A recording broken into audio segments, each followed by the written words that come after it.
As we've seen recently with all the stuff surrounding Andretti, joining Formula One can be a very tricky endeavour.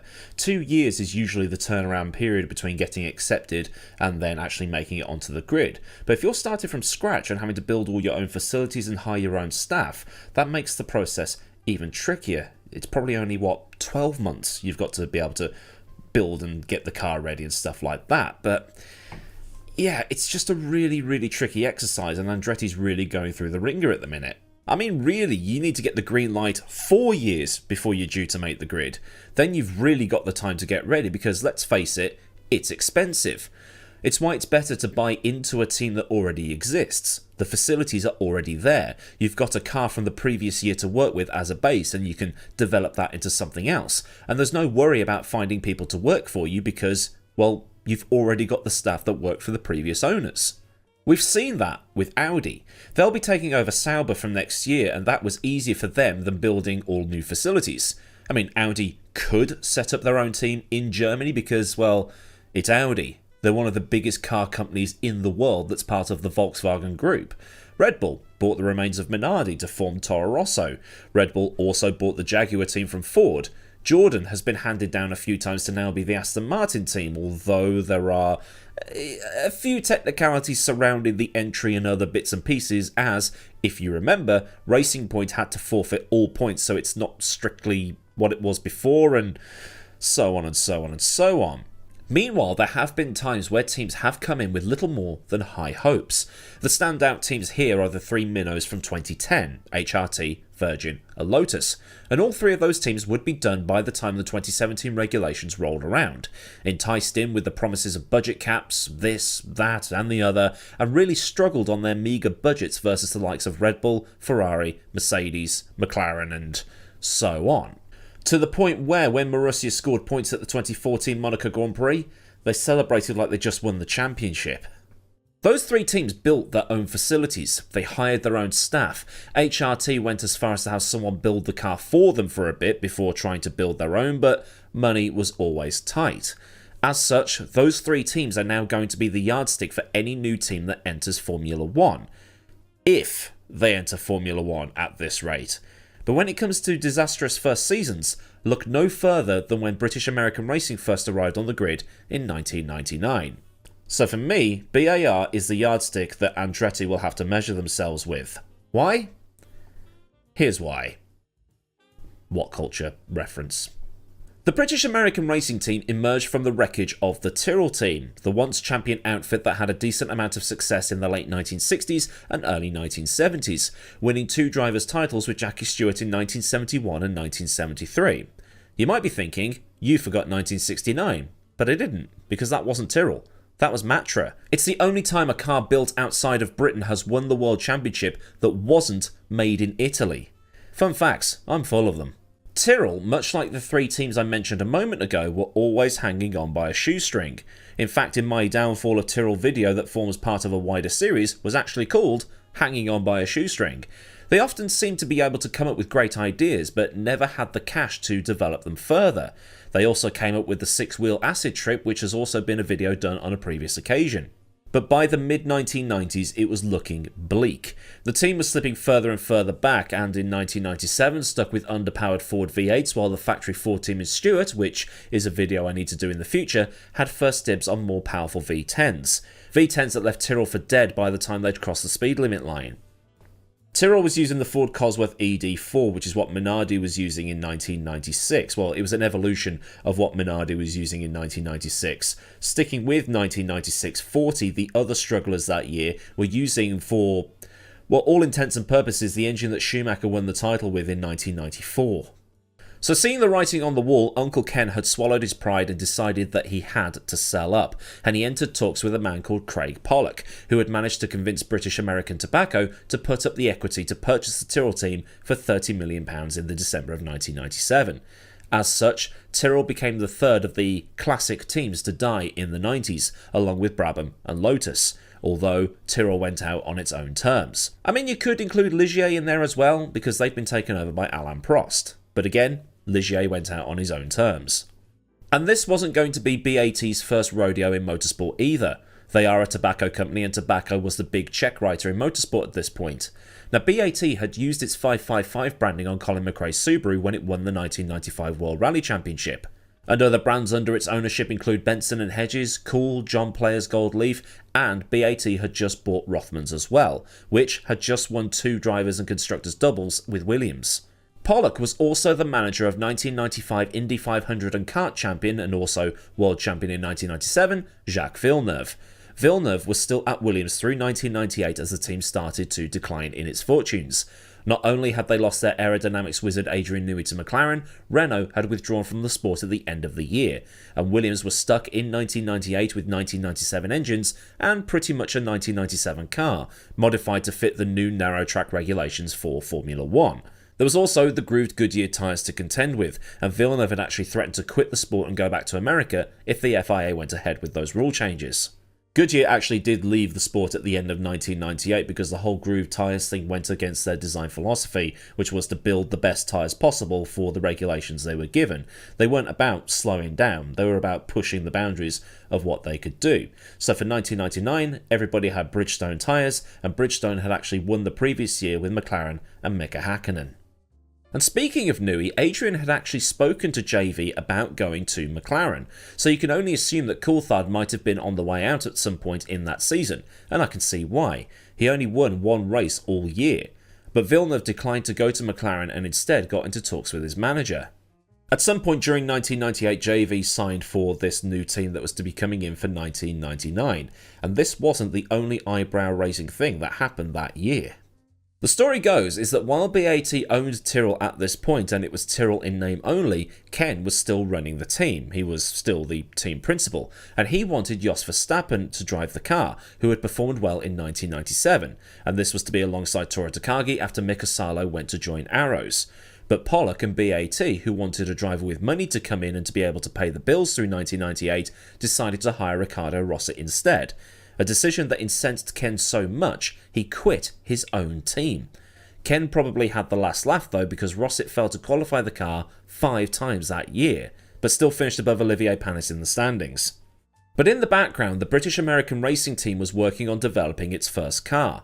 To do this, they called in Adrian Reynard, who owned Reynard Motorsport that operates in pretty much the same way Dallara does today, building chassis for various series, and Reynard had built cars for series like Formula Ford, Formula 3 and kart, and had got previous experience with working with Villeneuve because it was a Reynard chassis that had won him the Indy 500 and the kart title. Reynard had also built the Ford Mondeos in the BTCC from 1996 to 1998. Reynard, in turn, had run Lola out of kart and had also managed to obliterate Rolt, Lola and March in Formula 3000, but in turn, Rolt and Dallara had run Reynard out of Formula 3. BAR coming onto the grid was something that people knew about for a long time. I remember F1 Racing magazine, which was edited by Matt Bishop back then, used to do this thing towards the end of the season whenever the new drivers were announced going into the following year. The placeholder graphic they always used for BAR was this sort of blue, yellow and silver design, just a placeholder test livery type thing. I mean, this was before the internet. There were no concept liveries on Instagram or Twitter. Well, the internet existed, but it wasn't like it is now. We don't have it in the palm of our hands. I mean, literally in the palm of our hands. There was also all the speculation surrounding Montoya going to Williams, which didn't happen until 2001. It was just one of those things that they did, and that was the livery that everybody was expecting them to run because, well, that was what was in the magazines. Villeneuve going to BAR wasn't just about the money. Even though Villeneuve had won the title in 1997 against Schumacher, even if it wasn't the ending that any of us wanted to see, everybody still considered Schumacher to be the superior driver, and Villeneuve, despite now being a champion on both sides of the Atlantic within the space of couple of years, as well as winning one of the biggest races in the world, he wanted to try and change public perception of him. He wanted to show that he had what it took, so he decided to take on the mammoth task of not just doing what Schumacher had done in bringing a team back to the front by having it built around him. He wanted to take a brand new team and do, well, full-on Parc de Prem, bring it from the back to the front. And joining Villeneuve at BAR would be Brazilian Ricardo Zonta. Zonta had been McLaren's test driver and was also fairly successful in every series he entered. He wasn't the next Senna by any stretch, but on paper it was supposed to be a decent lineup. I don't know if you've ever seen that McLaren family photo from 1998. Zonta is in that picture on the back row with the F3000 car, the Formula 2 car, GP2 car, whatever you want to call it, standing next to David Coulthard. Now, funnily enough, at the front, crouching by a cart, are Lewis Hamilton and a kid called Wesley Graves, which is a mad story in itself. One of those kids went on to win over 100 Grand Prix and 7 World Championships. The other, well, nobody knows where he is now. But anyway, that's probably a story for another day because of how mammoth the task would be to try and get all the information required, so we'll just go back to the BAR thing. What happened next is that the cars were launched, and this almost landed the team in hot water before they'd even turned a wheel at a test session. When the cars were launched, Villeneuve was wearing overalls that were too big for him, as is standard, but they were white. Zonta was wearing blue ones.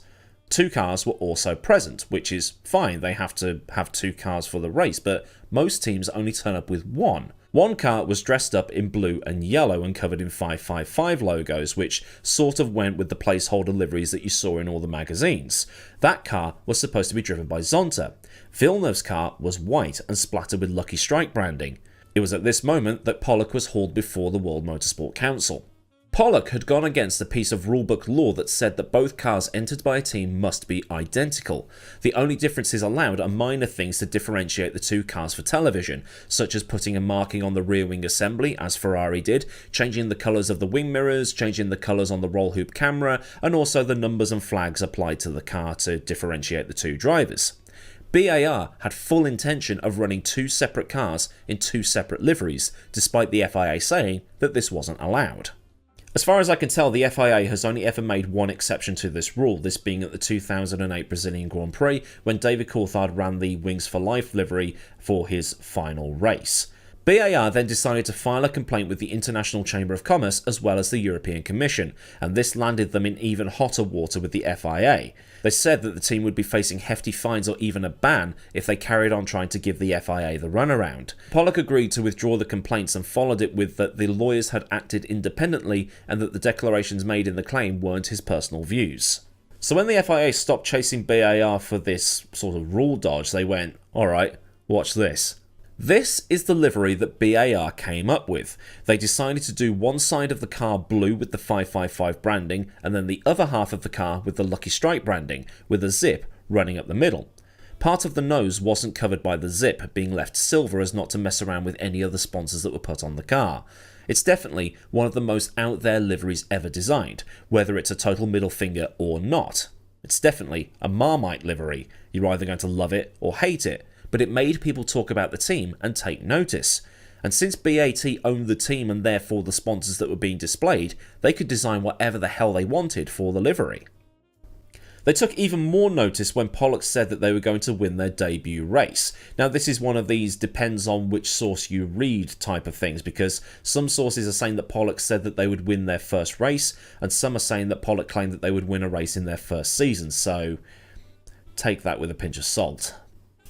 Either way, the claims backfired in spectacular fashion because at the season-opening Australian Grand Prix in Melbourne, Villeneuve was nearly 2.5 seconds off Häkkönen's pole time, while Zonta was nearly 4 seconds off. During the race, Villeneuve lost his rear wing on the way up to turn 11 and crashed out, while Zonta's gearbox blew on lap 48. Like Williams and Benetton in 1999, BAR was using rebadged Renault engines that were looked after by the fine folk at Supertech, a Dutch company part-owned by Flavio Briatore. They were still updated 1997 engines that lacked the power needed against the might of Mercedes and Ferrari.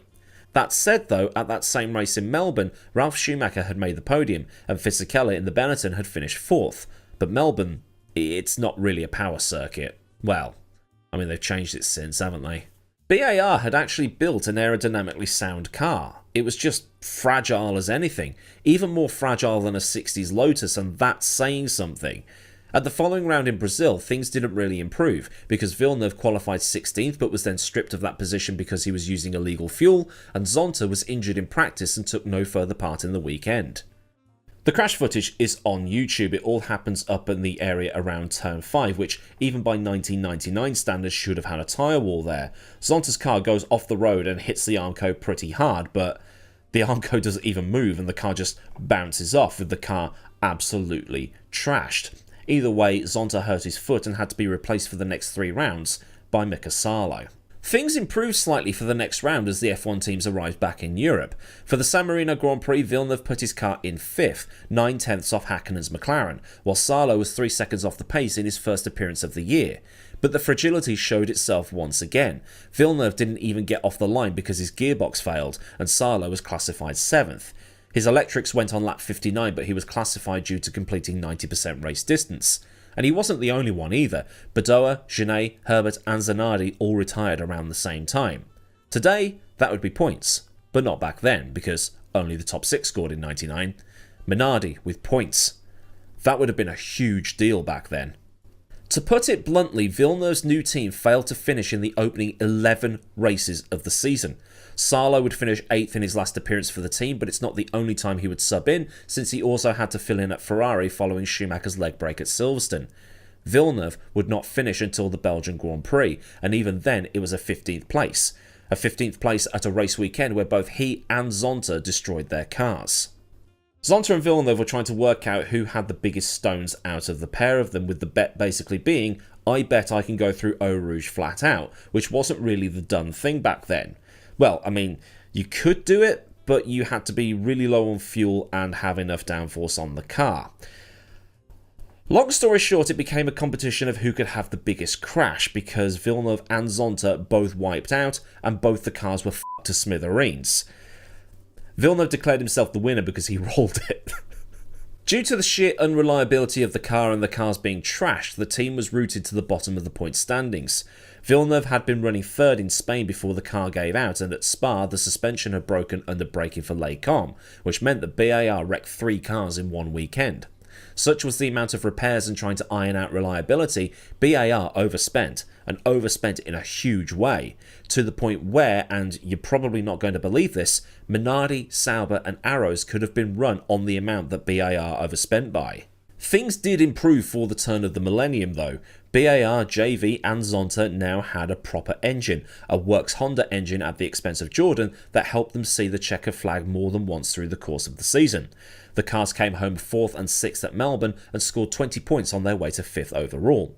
But the elusive win and podium was going to elude them.